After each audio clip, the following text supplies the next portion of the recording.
നമസ്കാരം. BMC news live കൊച്ചിയിലേക്ക് സ്വാഗതം. വാർത്തകൾ വായിക്കുന്നത് അഞ്ജിത പീറ്റർ.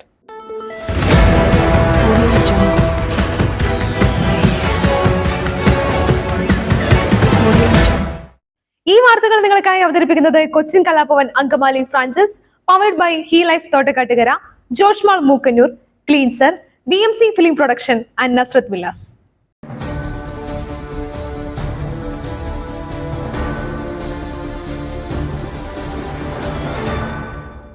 ഗുജറാത്തിലെ രാജ്കോട്ടിൽ ഗെയിമിംഗ് സെന്ററിലുണ്ടായ തീപിടുത്തത്തിൽ 27 പേർ മരിച്ചു. നിരവധി പേർക്ക് പരിക്കേറ്റു. അപകടത്തിൽ ഗുജറാത്ത് സർക്കാർ അന്വേഷണം പ്രഖ്യാപിച്ചു. ജ്ഞാനമാവ റോഡിലെ ഗെയിമിംഗ് സോണിൽ ഇന്നലെ വൈകിട്ട് 4:30യോടെയാണ് അപകടമുണ്ടായത്. ഗെയിമിംഗിനായി നിർമ്മിച്ച ഫൈബർ കൂടാരം പൂർണ്ണമായി കത്തിയമരുകയായിരുന്നു.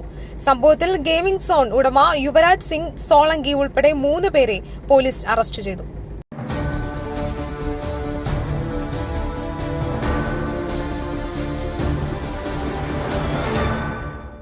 ലോക്സഭാ തെരഞ്ഞെടുപ്പിന്റെ 5 ഘട്ടങ്ങളിലെയും ഓരോ സീറ്റുകളിലെയും സമ്പൂർണ്ണ വോട്ടുകളുടെ വിവരങ്ങൾ പുറത്തുവിട്ട് തിരഞ്ഞെടുപ്പ് കമ്മീഷൻ.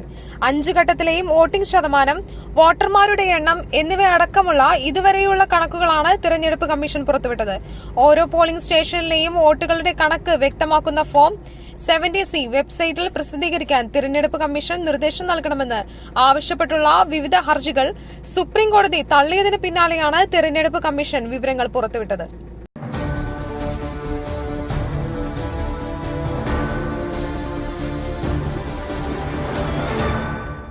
തദ്ദേശ സ്വയംഭരണ തെരഞ്ഞെടുപ്പിനുള്ള വോട്ടർ പട്ടികയുടെ കരട് ജൂൺ 6-ാം തീയതി പ്രസിദ്ധീകരിക്കുമെന്ന് സംസ്ഥാന തെരഞ്ഞെടുപ്പ് കമ്മീഷണർ A. ഷാജഹാൻ. വോട്ടർ പട്ടികയുടെ സംക്ഷിപ്ത പുതുക്കൽ നടപടി സംബന്ധിച്ച് ചർച്ച ചെയ്യാനായി വിളിച്ചു ചേർത്ത യോഗത്തിൽ ജില്ലാ കളക്ടർമാരോട് സംസാരിക്കുകയായിരുന്നു കമ്മീഷണർ. വരുന്ന ജൂലൈ 1-ാം തീയതി അന്തിമ വോട്ടർ പട്ടിക പ്രസിദ്ധീകരിക്കാനാണ് സംസ്ഥാന തെരഞ്ഞെടുപ്പ് കമ്മീഷൻ നിലവിൽ തീരുമാനിച്ചിട്ടുള്ളത്.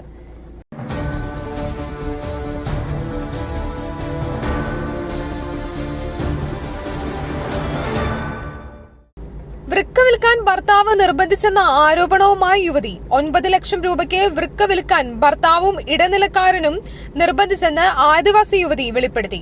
വൃക്ക നൽകാനാകില്ലെന്ന് പറഞ്ഞതോടെ കൊല്ലുമെന്ന് ഭീഷണിപ്പെടുത്തിയെന്നും യുവതി പറഞ്ഞു.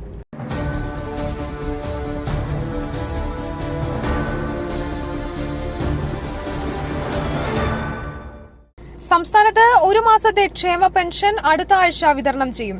ബുധനാഴ്ച മുതൽ പെൻഷൻ വിതരണത്തിനായി 900 കോടി രൂപ ധനവകുപ്പ് അനുവദിച്ചു. മസ്റ്ററിംഗ് പൂർത്തിയാക്കിയ അർഹരായ എല്ലാവർക്കും പെൻഷൻ ലഭിക്കും. 5 മാസത്തെ പെൻഷനാണ് ഇനി കുടിശ്ശികയായുള്ളത്.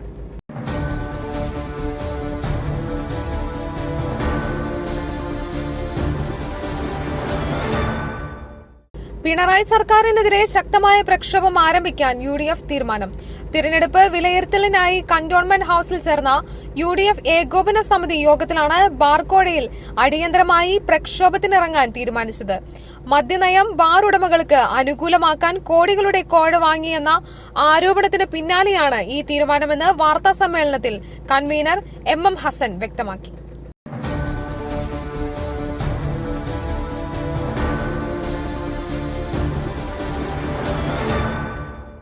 ബംഗാൾ ഉൾക്കടലിൽ രൂപപ്പെട്ട റീമൽ ചുഴലിക്കാറ്റ് നാളെ തീരം തൊടും.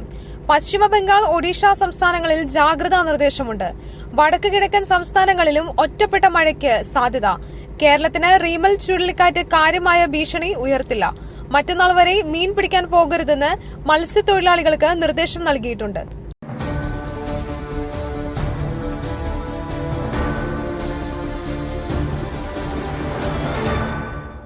മറ്റൊരു വാർത്തയുമായി കണ്ടുമുട്ടുന്നതുവരെ നന്ദി, നമസ്കാരം.